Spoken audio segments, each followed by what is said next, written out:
नमस्कार प्यारे दर्शकों, सुहाना सफर कार्यक्रम में आप सभी का हार्दिक स्वागत है, अभिनंदन है। जीवन जीना भी एक कला है। जीवन तो सभी जी रहे हैं, जंतु जानवर भी जीवन जी रहा है, लेकिन मानव जीवन बहुत मूल्यवान है। लेकिन हम देखते हैं इस जीवन में कभी एक छोटी सी कमजोरी हमारे जीवन को पीछे ले जाता है। उस कमजोरी के ऊपर हम चर्चा कर रहे हैं। ऐसे कौन कौन सी कमजोरी है जो हमारे विकास में बाधा है, हमारे खुशी जीवन में रुकावट डाल देता है। इसके ऊपर चर्चा करने के लिए आज उपस्थित हैं ब्रह्मा कुमार सूरी भाई जी, संजय भाई, गीता बहन जी। आप तीनों का हार्दिक स्वागत है, अभिनंदन है।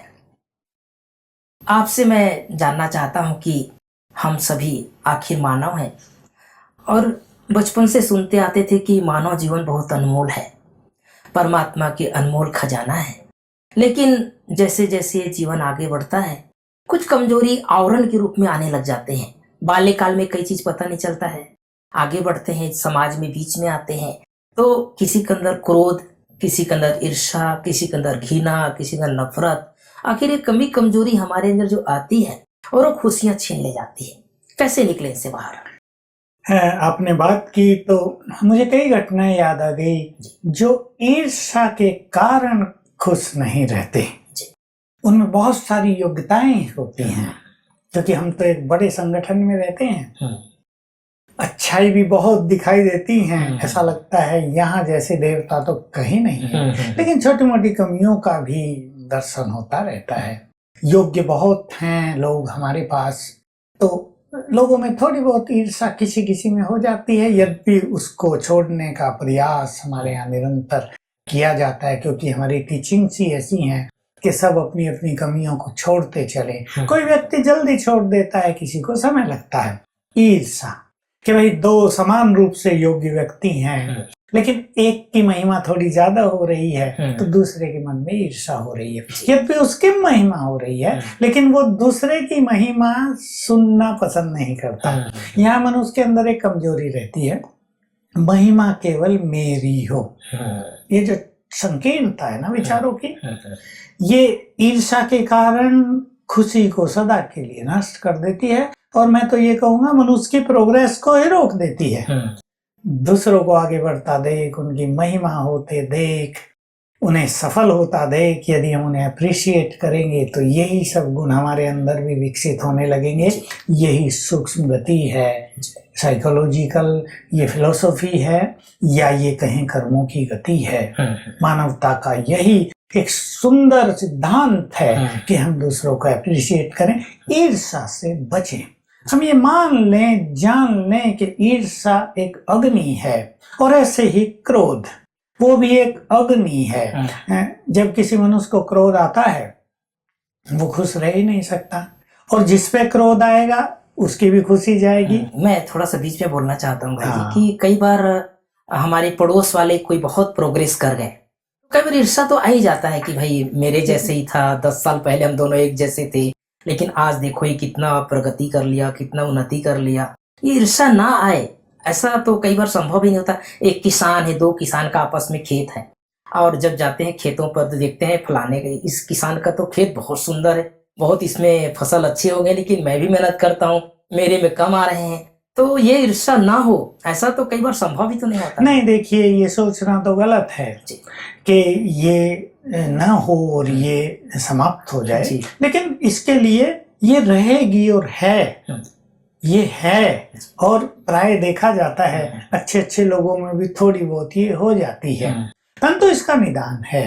और इससे होने वाले जो नुकसान है उसकी हमें अच्छी तरह जानकारी होनी चाहिए। न केवल ईर्ष्या हमारी खुशी को नष्ट कर देती है, और हमारी इनर पावर को भी खाने लगती है ये, और मनुष्य के चिंतन को भी निगेटिव कर देती है, मनुष्य के मन के विचारों की गति को फास्ट कर देती है, संबंधों को बिगाड़ देती है, एटीट्यूड्स को बिगाड़ देती है। ये सब चीजें एक व्यक्ति की प्रोग्रेस के लिए बहुत बड़ी बाधाएं बन जाता है, और मनुष्य को पता नहीं चलता। आज तक हमने कई केस देखे, एक व्यक्ति ईर्ष्या कर रहा है, 4 लोगों से कर रहा है, लेकिन वो लोग निरंतर आगे बढ़ते जा रहे हैं। योग्य ये उनसे ज्यादा है, पर ईर्ष्या के कारण ये निरंतर डाउन होते जा रहे हैं। तो पहले तो हमें ईर्ष्या द्वेष से होने वाले नुकसानों पर बहुत अच्छी तरह से सचेत रहना चाहिए और बचना चाहिए। और ईर्ष्या रखने से हम आगे नहीं बढ़ेंगे। अब इसका समाधान, इसका निदान हमें ये सोचना है कि वो लोग आगे बढ़ रहे हैं, अवश्य मेहनत कर रहे होंगे, अवश्य ही त्याग करना पड़ रहा होगा, अवश्य ही कुछ सहन भी कर रहे होंगे, अपनी योग्यताओं को बढ़ा रहे होंगे। सीखें तो मैं और ज्यादा करूं, एक हेल्दी कंपटीशन चालू कर दें तो हम भी आगे बढ़ेंगे। और देखिए, किसी भी संगठन में एक ही व्यक्ति योग्य हो तो काम नहीं चलता, लेकिन 100 लोग हैं और उसमें से 80 लोग बहुत योग्य हों तो वो संगठन संसार को बदलने की ताकत रखेगा। तो हम ईर्ष्या को इस तरह समाप्त करें कि ये अग्नि है, मैं अपनी खुशी को इससे नष्ट क्यों करूं। मुझे, जैसे वो आगे बढ़ रहे हैं, मुझे और उनसे भी आगे निकल जाना है, खत्म हो जाएगी। जी जी जी, बहुत अच्छी बात बता रहे हैं भाई जी। लेकिन प्रायः संगठन में ऐसा होता है जहां पर 10 लोग काम कर रहे हैं, 20 लोग हैं, एक फैक्ट्री है जहां पर बहुत लोग काम कर रहे हैं। अगर कोई एक वर्कर की बहुत महिमा हो जाती है या वो बहुत आगे चला जाता है, बॉस की नजरों में आ जाता है, तो बाकी लोगों को स्वाभाविक रूप से ईर्ष्या हो जाती है। ऐसे समय जब हमारी उन्नति तो बहुत हो रही हो, लेकिन दूसरी तरफ कोई ईर्ष्या भी कर रहा हो, कैसे अपने को सेफ रखे, वहां कैसे बचाएं अपने आप को? कई बार होता है कि व्यक्ति दूसरे की सफलता से ईर्ष्या करने लगता है। वास्तव में वो व्यक्ति से ईर्ष्या नहीं हो रही है, सफलता से ईर्ष्या हो रही है, उसकी खुशी से उसको ईर्ष्या हो रही है, तो वो खुशी उसके पास नहीं आती है। अब उसने ईर्ष्या की और उसका जो चिंतन चला वो फिर औरों को सुनाता है, तो धीरे धीरे उसका मंथन ही ईर्ष्या का हो रहा है, उसका मंथन ही घृणा भाव पैदा कर रहा है। तो उस व्यक्ति के सामने कभी भी खुशी नहीं आ सकती। उस संगठन में देखा जाता है कि एक बड़ा प्रोग्राम हुआ और उसमें सक्सेस मिली, लेकिन महिमा 2 की हुई, तो उसमें 8 लोगों में से भी 2 ऐसे भी होते हैं जो ईर्ष्या करने लगते हैं। उनकी खुशी का प्रभाव उनके ऊपर न पड़ करके ईर्ष्या का प्रभाव पड़ जाता है और वो फिर उस संगठन से धीरे धीरे दूर चले जाते हैं और उनके जीवन में कभी खुशी आना संभव नहीं होता। इसीलिए मैं ये चाहता हूं कि जिस व्यक्ति को बदलाव करना है अपने जीवन में, आगे बढ़ना है, तो वो पहले स्वयं से ही शुरुआत करे। कई बार हमने देखा है जीवन में, कभी ईर्ष्या किसी समाज में जब आ जाती है तो वो कई बार पतन कर देती है, नीचे की ओर ले जाती है। कैसे हम बचें? आखिर ईर्ष्या कहाँ कहाँ जाती है? और ईर्ष्या जब किसी को नेम फेम मिलती है, सफलता मिलती है, या कोई बहुत तेजी से प्रोग्रेस करता है, तो नेचुरली ईर्ष्या क्यों आ रही है? क्योंकि उसका अपोजिट जो उसे चाहिए वो उसे नहीं मिल रहा है। अगर उसे भी वो चीज मिलने लगे तो मुझे नहीं लगता कि ईर्ष्या आएगी। तो ये हमारा भी एक फर्ज बनता है। मान लीजिए आज मुझे बहुत नई फेम मिल रहा है या मेरे पास बहुत चांस हैं, तो जैसे हम दुनिया में भी कहते हैं कि भले आपके पास एक रोटी है और तुम्हारे पास 4 लोग बैठे हैं, तो मिल बांट करके खाओ, तो उसमें एक टुकड़ा ही पेट में जाएगा लेकिन तृप्ति प्रदान करेगा। लेकिन 4 लोग मेरी तरफ देखते रहे और मैं पूरी रोटी खा जाऊं तो ये एक मैनर्स भी नहीं लगता और मुझे वो कहीं ना कहीं अटपटा लगेगा, हजम नहीं होगा। उनके संकल्प चलेंगे, हम भूखे बैठे हैं और ये पूरी रोटी खा गया। तो मेरा ये मानना है कि अगर मेरे पास चांस हैं और बहुत ज्यादा हैं, तो मैं अपने जो संगे साथी हैं, मेरे आसपास वाले हैं, उनको भी उसे प्रसाद की तरह बांटूं। जो मुझे चांस मिल रहे हैं उसे एक प्रसाद समझूं और उससे बांटूं। जिसमें जो योग्यता है, जिसमें जो टैलेंट है, उसे देखकर परख कर, मैं तो खुद आगे बढ़ ही रही हूँ, लेकिन हाथ पकड़ के उनका भी साथ साथ चलूं, तो इससे मैं ईर्ष्या से बच सकती हूँ। और उनके अंदर जो एक ईर्ष्या पनप रही है, उसकी जगह वो जो मैं अभी उनको चांस दे रही हूँ या जो उनको प्रोग्रेस दे रही हूँ या जो उनके टैलेंट पहचान कर उनको काम दे रही हूँ, वो भी उनकी भर जाएगी और ईर्ष्या कहीं ना कहीं बाहर आ जाएगी। तो वो हमसे ईर्ष्यालु व्यवहार नहीं करेंगे, बल्कि हमारे शुभ चिंतक बन जाएंगे। उनकी शुभ भावनाएं मुझे और चांस दिलवाएंगी। वो जो हमारे वेल विशर बने, उनकी जो पॉजिटिव एनर्जी हमें मिल रही है, वो हमारे जीवन में और ज्यादा प्रोग्रेस लेकर के आएगी। तो हमें भी ये देखना चाहिए, भले वो पड़ोसी है, परिवार है या संगठन है, कि यदि मेरे पास चांस है, मेरे पास प्रोग्रेस है, मेरे पास बहुत कुछ है, तो मैं बांटूं। तो मिल बांट कर, सफलता को भी हम मिल बांट कर एंजॉय करें। जो भी टैलेंट्स हमारे पास हैं या जो भी प्रोग्रेस मिल रही है, मिल बांट कर एंजॉय करें, तो हमारे चारों तरफ एक खुशनुमा माहौल बना रहेगा। मिल बांट कर हम चले, हमारा भी विकास हो और साथ में सबका विकास। जैसे कि गीतावन बता रही भाई जी कि वास्तव में ईर्ष्या तो लोग करने वाले मिलेंगे ही। मैं दो बातें आपसे जानना चाहता हूँ। एक व्यक्ति जिनकी बहुत महिमा हो रही है, बहुत आगे बढ़ रहे हैं, वो कैसे इस चीज को स्वीकार करे कि कितना भी कोई ईर्ष्या करे लेकिन मुझे उसकी परवाह नहीं करनी है। दूसरी बात, जो ईर्ष्या कर रहे हैं उनके स्वभाव में आ गया है, उनके संस्कारों में आ गया है, मुझे हर बात में किसी न किसी के लिए ईर्ष्या रखनी है, तो वो कैसे चेंज करे और वो कैसे स्वीकार करे? देखिए, बहुत ही सुंदर बात आपने पूछ ली है और मैंने अपने जीवन में अब से 48 साल पहले ही ये निर्णय कर लिया था, निश्चय कर लिया था कि मैं यदि आगे बढ़ूंगा तो लोग मुझसे ईर्ष्या करेंगे अवश्य। तो एक चीज ये रख ली कि उनकी ईर्ष्या के कारण मुझे अपनी प्रगति को रोक नहीं देना है। लोग भले ही जलते रहें, हम आगे बढ़ते रहें। ये तब हमारा बचपन था, हम ऐसा सोचा करते थे इन्हें जलने दो, ये जल के राख हो जाएंगे। और अब हम ऐसा नहीं सोचते, अब हम सोचते हैं हमें इनकी ईर्ष्या का भी निदान कर देना है, ये भी खुश हो जाएं। जैसे गीता बहन कह रही थी, उनको भी प्रसाद बांटते रहो। तो पहली चीज तो मैंने अपने जीवन में सीखी कि हमें निरंतर आगे बढ़ना है और किसी की ईर्ष्या हमें रोकने में सक्षम नहीं हो सकती। मैंने उसका परवाह नहीं की। हाँ, नहीं तो क्या होता है, कभी कभी वो ईर्ष्या करने वाले हमारे बहुत नजदीकी फ्रेंड्स होते हैं, तो थोड़ा इफेक्ट हो जाता है। हमारे यहाँ, हमारे इंस्टीट्यूशन में हमारे लिए ये गर्व की बात है कि हमारे पास हजारों स्पीकर्स हैं। एक बार एक बड़ी ऑर्गेनाइजेशन का कोई अच्छा व्यक्ति मेरे से मिल रहा था, मैंने उसे पूछा आपके यहाँ कितने स्पीकर हैं? सोचने लगा अच्छा तो एक ही है। मैंने कहा और 2-3 और होंगे। फिर उसने पूछ लिया आपके यहाँ कितने होंगे? मैंने कहा कम से कम 1000। 1000? मैंने कहा तो मैंने कम बताया है, हमारी हर टीचर अच्छी स्पीकर रहती है, हजारों स्पीकर्स हमारे पास। मैं थोड़ा सा बीच में जानना चाहता हूँ भाई साहब कि इतने हजारों आपके यहाँ स्पीकर हैं, आखिर इनको कौन ट्रेन करते हैं? हाँ, ट्रेनिंग देते तो देखिए ये ऐसा है कि जब मनुष्य योग अभ्यास करता है और उसको बोलने के अवसर बहुत मिलते हैं, हमारे यहाँ एग्जीबिशंस लगती हैं, चित्रों पे समझाना है, तो उसका वो फियर खत्म हो जाता है बोलने का। और दूसरा, ज्ञान का भंडार मिल जाता है, तो एक अथाह ज्ञान हमारे पास रहता है, इसलिए स्पीच करने में किसी को हिचक नहीं होती है। क्योंकि जो हमारे सामने बैठे वो हजारों लोग हैं, वो आत्मा के बारे में भी कुछ नहीं जानते। हमारी सिंपल बहनें भी अगर आत्मा पे लेक्चर करेंगी तो वो उनको बहुत प्रिय लगेगा।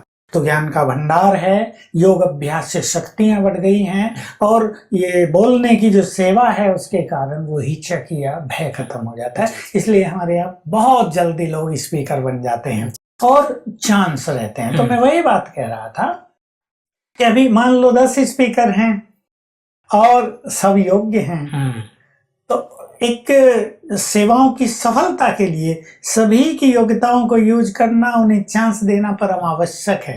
2 को नहीं देंगे, उनका मन थोड़ा सा तो उदास सा रहेगा ना। हम भी 10 मिनट भी बोलते तो कितना अच्छा होता। तो एक वाइब्रेशंस में सफलता की तरंगे नहीं उठती हैं। तो हमने देखा कि अगर हम ये अवसरों को प्रसाद की तरह बांटते हैं, मुझे ना मिले, दूसरे 10 लोग हैं उनको हमने प्रसाद की तरह अवसर बांट दिए, तो सफलता बहुत अच्छी हो जाती है। मैं अकेला ही करता तो सफलता शायद 10% ही होती। तो ये हम ध्यान रखते हैं अपने संगठन में, तो ईर्ष्या द्वेष का माहौल कम बन पाता है। मैंने खुशी का माहौल बनाए रखने के लिए सभी की योग्यताओं को यूज करना, को आगे बढ़ाएं। अभी बात है कि किसी में ईर्ष्या उठ रही है, मान लो मेरे में ईर्ष्या उठ रही है किसी भी कारण से, तो मुझे ये सोचना चाहिए कि मैं अपने टैलेंट्स को बढ़ाता रहूं, चाहे वो भाषण करने का हो, लिखने का हो, गाने का हो, म्यूजिक देने का हो, या किसी कार्य को संभालने का हो, जिम्मेदारी संभालने की योग्यता हो, या संगठन को एकजुट करने की योग्यता हो, या सबको संतुष्ट करने की अच्छी योग्यता हो, हम अपनी इनर क्वालिटीज को बढ़ाते चले। और ये सृष्टि का विधान है, जिसमें जो क्वालिटी आ जाएगी उसका यूज अवश्य होगा। अब यूज करने वाले को ये सोचना है कि हम मैंपन से रहित होकर दूसरों को सम्मान देते हुए अपनी योग्यताओं को यूज करेंगे, तो हमारे अंदर जो भी ईर्ष्या रहती है वो समाप्त हो जाएगी, क्योंकि हम भी समान रूप से आगे बढ़ेंगे। और मान लो कहीं हमें अवसर नहीं मिलता, ऐसा भी हो सकता है कि हमसे कम योग्य व्यक्ति को अवसर मिल रहा हो, तो हमें खुश होना चाहिए कि इस अवसर को पाकर ये भी योग्य बनेगा। लेकिन कई बार ये संभव नहीं होता भाई जी कि अगर हमारे से कोई कमजोर है और उनके अंदर कम योग्यता हो, उनको अगर चांस मिल रहा है तो स्वाभाविक रूप से ईर्ष्या आ जाता है। इसमें बस हमें थोड़ा उदार होना पड़ता है, विचारों की संकीर्णता को छोड़कर विचारों की उदारता यानी ब्रॉडनेस ऑफ थॉट्स अपनानी पड़ती है। तो ये व्यक्ति भी कुछ सीखेगा, आगे बढ़ेगा। हम तो आगे हैं ही, पर ये भी आगे बढ़ेगा। इस तरह हम अपनी ईर्ष्या को समाप्त कर सकते हैं। एक भाव और पैदा कर सकते हैं कि ये मेरे हैं, मेरे अपने हैं, तो अपनों को आगे बढ़ाना बहुत सहज हो जाता है, और वो भाव पैदा ही नहीं होने देते संगठन में, और वो आगे बढ़ते हैं, पूरे संगठन के साथ आगे बढ़ते हैं। जब ये मन में आ जाता है कि ये बहुत आगे निकल जाएगा, इनका नाम मान शान हो जाएगा, कहीं मैं पीछे ना छूट जाऊं, लेकिन जब अपनापन आएगा तो ये लगे कि नहीं ये भी आगे बढ़े, ये भी आगे बढ़े। जैसे एक माँ बाप के लिए देखिए, 4 हमारे बच्चे घर तो में सभी के लिए सोचते हैं आगे। हमारे परिवार में हम 4 भाई बहन हैं, और यदि मेरा ब्रदर जो है बड़ी अच्छी पोस्ट पर है, बहन अच्छी पोस्ट पर है, और उसका दिनों दिन प्रमोशन हो रहा है, तो मुझे खुशी मिलेगी ना, मेरा भाई का प्रमोशन हो रहा है, क्योंकि वहाँ मेरापन है। ऐसे यदि हम सबसे मेरापन बढ़ाकर चले, ये सब मेरे हैं, और वास्तव में हकीकत यही है, क्योंकि हम सब जो है उस परमात्मा की संतान है, परायापन तो है ही नहीं। जैसे हमारे ये शरीरों के पिता हैं, ठीक है, शरीरों के पिता 3-4 बच्चों को जन्म देते हैं, तो वो एक परिवार बन जाता है। उनकी प्रोग्रेस के लिए, उनकी सफलता के लिए हम जी जान लगा देते हैं, क्योंकि वो मेरे हैं, मेरा भाई है, मेरी बहन है, इस तरह से। तो हम परमात्मा के बच्चे भी तो सब एक ही हैं, हम कोई अलग थोड़ा ही है या पराये थोड़ा ही है, हम सब आत्माओं का पिता भी एक है, तो हम एक ही हैं। तो अगर कोई भी आगे बढ़ रहा है तो उसमें मेरा पूरा सहयोग, पूरा समर्थन होना चाहिए। जैसे गीतावन बता रही भाई जी कि हम सब परमात्मा की संतान है, एक है। ये सुनने में बहुत अच्छा लगता है, लेकिन आज हम देखते हैं समाज में कि अपने भी पराये लगते हैं, अपने लोग भी जैसे गलत नजर से हम देखते हैं, उनको पराया समझते हैं। इसके कारण भी हमारे जीवन में खुशियां छिन जाती है। ये बिल्कुल, ये भेदभाव जो है ये भी खुशी पर, एक आपसी प्रेम पर, एक परिवारों में सौहार्द का माहौल हो, उस पर एक कुठाराघात होता है। तो हमें जब ईश्वरीय ज्ञान मिला है तो एक दृष्टि बदली। सुनते पहले से आते थे लोग, भाषणों में भी कहते थे वसुधैव कुटुंबकम, लेकिन ये प्रैक्टिकल होता नहीं है। तो जब हमें ईश्वरीय ज्ञान मिलता है तो हमें ये पता चलता है कि सभी रूहें हैं, सभी आत्माएं हैं। कभी जिन धर्मों के प्रति हमारे मन में थोड़ी बहुत निगेटिव फीलिंग होती थी, अब हमें लगता है नहीं, ये तो सब हमारे अपने हैं। वो भगवान के लिए दूसरा शब्द प्रयोग करते हैं, पर हमारा परमपिता सबका एक है। तो यहाँ से शुरुआत हो जाती है ये मनोवृत्ति के परिवर्तन की बात, कि ये विश्व एक परिवार है और सब हमारे अपने हैं। अभी देख लीजिए, मान लो हमारे देश में, हमारे एक टाउन में देख लीजिए, अब 10 जाति के लोग रहते हैं, उनमें से 2 जाति वाले बहुत परेशान और दुखी रहते हैं, तो उसका इफेक्ट सब पर आएगा। अब मान लो भूखे मर रहे हैं, अब बेचारे क्या करेंगे, फिर कभी ना कभी वो सोचेंगे यार चलो चोरी करने कहीं, भूखा कैसे बच्चों को रखेंगे, चलो ये पैसे वाला है ना, ये पैसा लेकर जा रहा है बैंक वाला, इसको लूट लें। तो विकृति पैदा हो जाती है ना। इसलिए जब सबके प्रति संभाव आ जाता है तो हमारे वाइब्रेशंस बहुत सुंदर हो जाते हैं, और उसका इफेक्ट टोटल सुख, शांति, समृद्धि पर पड़ता है। मैं तो ये कहूंगा, अगर एक सिटी में सभी लोग इस आत्मिक भाव में आ जाएं, सब आत्माएं हैं, सब रूहें हैं, ऑल आर सोल्स, सब भगवान के बच्चे हैं, तो उस सिटी में कोई भी व्यक्ति भूखा नहीं सोएगा, उस सिटी में कोई भी व्यक्ति शराब नहीं पिएगा, उस सिटी में कहीं भी दुख अशांति लड़ाई झगड़ा नहीं होगा। ये बड़ी सूक्ष्म गति है स्पिरिचुअल वाइब्रेशंस की। जी जी जी जी जी। बहुत अच्छी बात जानने को मिल रही है भाई साहब कि हम सब के अंदर योग्यता तो है, विशेषताएं हैं, लेकिन उसको जाने, पहचाने और एक अपनापन सबके प्रति, चाहे वो समाज के किसी भी वर्ग के हो, किसी भी जाति के हो, किसी भी संप्रदाय के हो। लेकिन ये प्राय ऐसा होता है कि अगर मैं ऊंची जाति का हूँ, मेरे बगल में कोई नीच जाति का है, उसको कैसे मैं अपना समझूं? गीता में थोड़ा सा इसके ऊपर प्रकाश डालें कि कैसे हम उसको अपना समझ करके परिवार की तरह देखें उठने के बाद। देखिए, आज के जमाने में अपनों को पराया भी बनाने में मेहनत नहीं लगती, बहुत जल्दी अपने पराये हो जाते हैं, बोल से, व्यवहार से, संस्कार से, अपने एटीट्यूड से।